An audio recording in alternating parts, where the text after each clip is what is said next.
Yeah, Well, first it says, Go ahead. No, he can't talk. Oh, okay. All right, it said you played a show in Brazil last year, Sao Paulo, and how'd you get invited down there for that? Brazilians love us, man. I mean, we are, we're platinum down there in Brazil. So, I'm sorry, Pride of Texas. Our independent CD is platinum down there, which I don't know how many we have to sell to be platinum down there. I just know that they told me that when I was down there, and I was happy as hell to hear it. Well, yeah. I was upset I didn't get no money from it. Man, when we were down there, it's Sao Paulo is so big that we were in one of the tallest buildings in Sao Paulo, and the city, and I mean the city buildings, like, when you go into a city, all the buildings are like in one place, you can kind of see them all, they're all over there, you know what I mean? There were so many that they went as far as the curvature of the earth. Dang! That's how big that town was. Wow. And the day of the festival that we played, and we went on right after the Misfits at 5:30 a.m. in the morning, and there was over 4 million people at this festival. Wow! And the crowd in front of us, if like the White House had a road that teed into it, there was a T, and then here's the White House. That's where we were at, like on their White House steps, and as far as you could see to the right and to the left was people. And as far as you could see forward was people. You could not see the end of people. Wow, what a rush. We played from the darkness into the light. And when we played Troublesome Times, there were so many people singing the song back that I just quit singing and let them sing. Yeah. And the thing is, they speak Portuguese down there. Yeah, they do, yeah.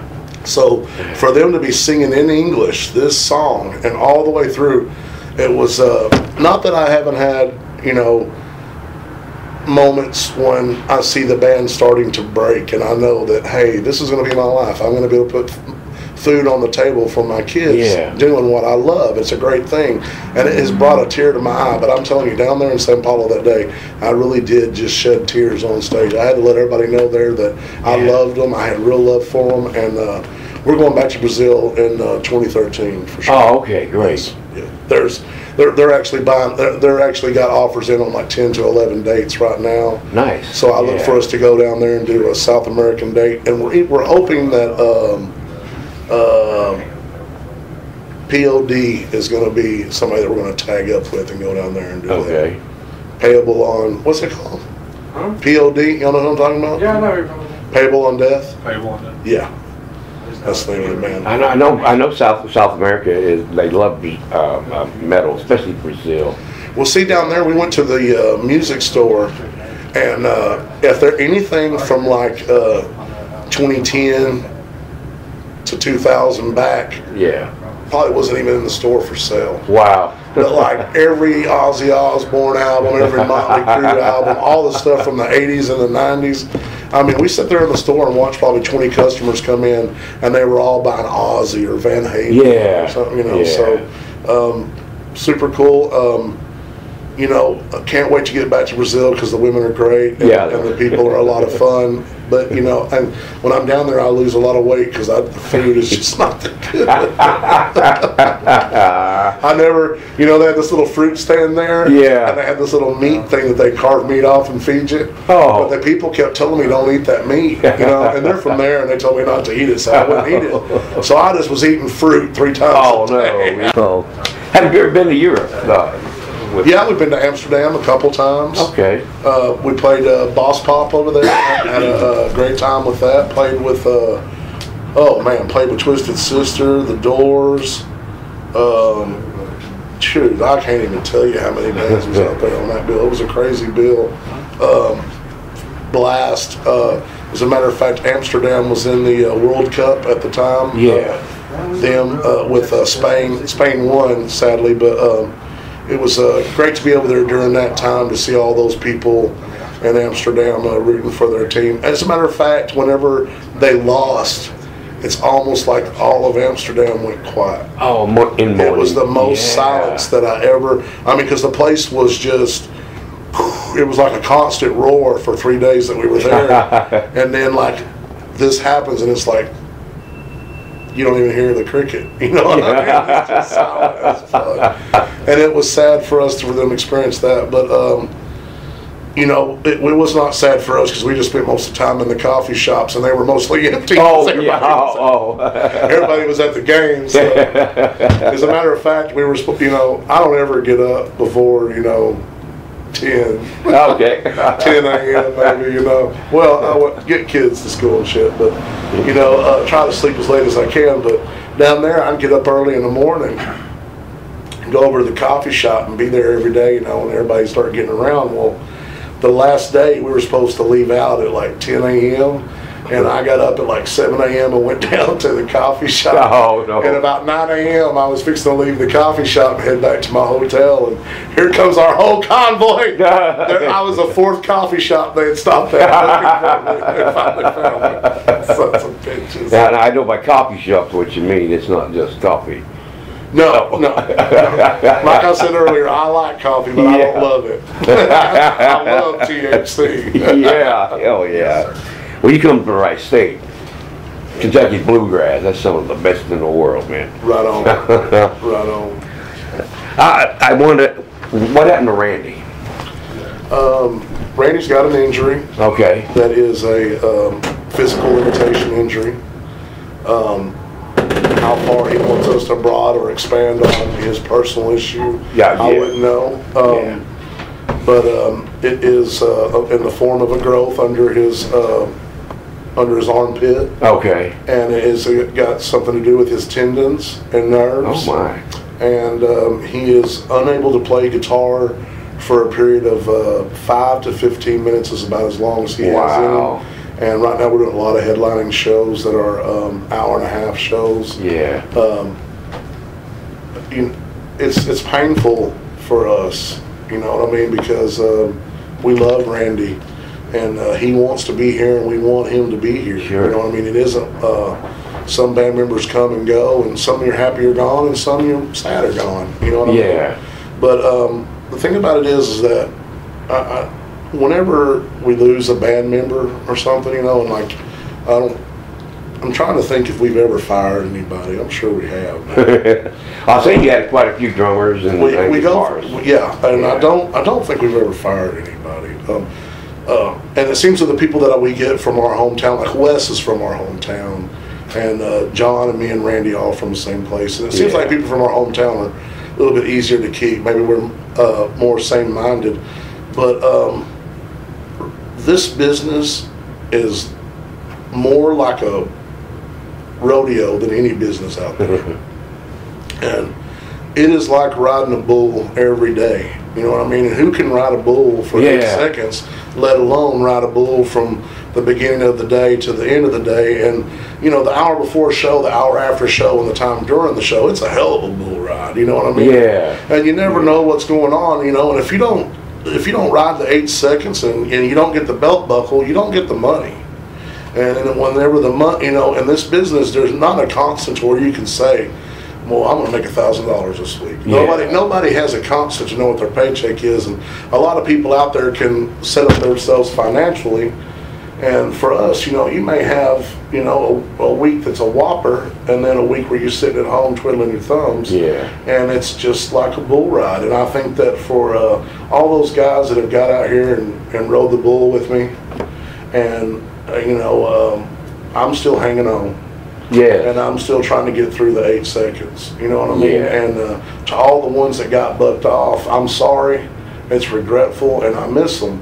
Yeah. But it's too hard for me to ride this bull, for me to try to hold on to them and keep them on the bull with me.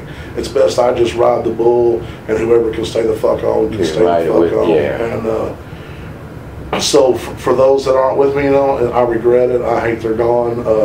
Some great guys like Timmy and Crawl, 2 guys I love. Cowboy Scott Lytle, who started with us, you know, I miss him dearly, love him dearly. You know, but Randy is a guy that, you know, we haven't added another member. Yeah. Because, you know, we were holding that spot for Randy. All right. And we hope that one day that he'll be physically, permitted to play a full set, to get through, to get out here on the road and punish his body the way we do every day. Yeah. And ride down the road in that van to make money, baby. And that's why we're still a 4-piece, anticipating his return. Okay. All right. On bass is John, right? Correct. Okay. And I want to make sure I got the people's names right. On drums is Tim Brown. Timmy Braun is no longer with us. Oh, okay. Now it's Gunner Moulton. Gunner Moulton. Okay. Well, I got it recorded, so that'll cover it. Yep. And you got Wes on guitar. Wes Wallace, the gunslinger. Okay. You got John Exall, the porn star. Yeah. I got Machine Gunner Moulton. All right. He's like a little machine back there, a little sumbitch. Gee, good. Yeah. And then and got Wes, the gunslinger Wallace. And I'm the drug dealer.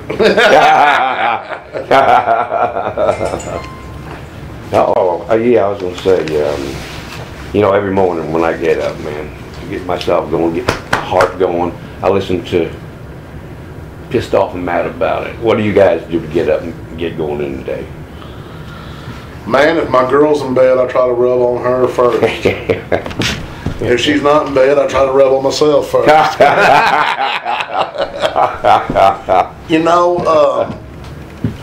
At my house, I got a pretty big house back home. My brother Terry, my tour manager, he lives with me. He's kind of like my house manager. I'm a single dad. I got 3 children, daughter 17, son 16, son 10, that all live with me. And I have a little, one of my favorite accidents in the world, my little daughter, 5 years old, Savannah. She has a wonderful, beautiful mother who made a big mistake for sleeping with me one night. But we were lucky enough to have a beautiful little daughter together. And they're great people. And I love that whole family. And I get to be a big part of my daughter's life. But the other 3, I'm not just dad, I'm father, I'm a parent every day, all day, whether I'm home or not home. And we are a music-oriented family. The living room is all decorated with memorabilia from Johnny Cash, Loretta Lynn. Yeah. I got Loretta Lynn's autographed guitar, Johnny Cash Nashville, Tennessee show with June Carter, big promotional advertisement. Got guitars, keyboards, everything all through the house. So most mornings are actually spent drinking coffee, hitting the bong, and writing music. We do not have a guitar in our hands at that house. Me and my brother are always up and picking. The neighborhood's a kind of a quaint, very reserved neighborhood that we moved into, because I got a lake house that I stay at. Yeah. And there's a lot of freedom out there. When you come into the city, there's not as much freedom. Right. But we've now kind of taken over our neighbors. Our neighbors now have, when we first moved in there, they wouldn't even wave or say hi, and now they're bringing food over. Wow. I think they might have seen, there's a Sasquatch moving in next door. Yeah. And then they found out that it's just a fun-loving Sasquatch. Yeah. But, even mornings when we're taking the kids to school, we're usually up picking and grinning. And so a lot of these songs that you hear, like on the new album, Paw Paw Hill, me and Wes wrote it early in the morning drinking coffee. Okay. So kind of get our juices flowing. We just kind of try to get our brains to working. All right. Writing music, singing songs. That's great. Man, it sounds like you got a great life. I mean, I'm sure you always talk about the ups and downs, but what exciting life you got there, man. Right. We never claimed to know exactly where we were going. Never claimed to know how we were going to get there, but we was going to always just try as hard as we can to keep moving forward. And people always, want to say, hey, Big Dad, how would my band, how would I make it? I don't think there's any band out there that's ever done it the exact same way. There's no blueprint. There's no cookie cutter sheet that says this is the way to do it. The thing is that just do it. You know what I mean? Just form a band, just practice all the time until you feel comfortable enough that, hey, I think we're good enough to take the stage in front of people, and then keep taking the stage, and then keep writing songs and keep getting better.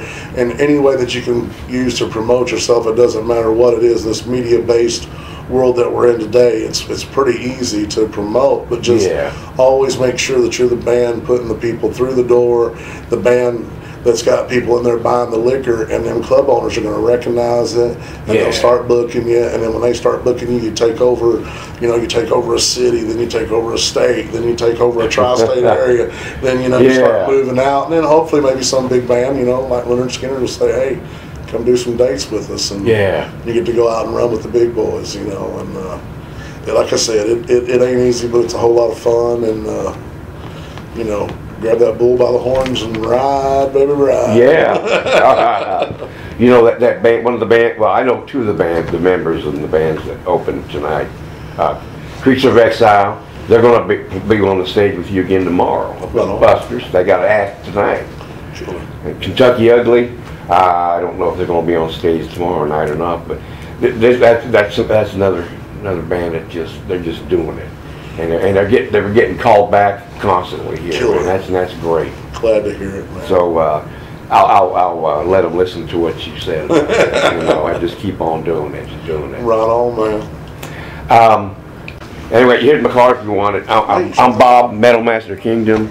Right on, Bob. I'm Kentucky Connection. Right on. You ever seen the Kentucky Headhunters? Never saw them live. No. Really? No. We just played with them a while back, and I love them motherfuckers. Yeah, but I love them motherfuckers, man. That old crazy drummer come back there in the bathroom. Oh yeah. I was back there, he come back in there, I love y'all, man. I'm badass, man. He's like, he goes, man, I'll tell you what, man, you're the way you are, the way you come across, man, you remind me of the Reverend Billy Gibbons back in the day. And I was like, gosh damn, man. I said, I'm going to be bragging about that. Hell yeah. I'll be telling people about this. And then the guitar player, his son is in Blackstone Cherry.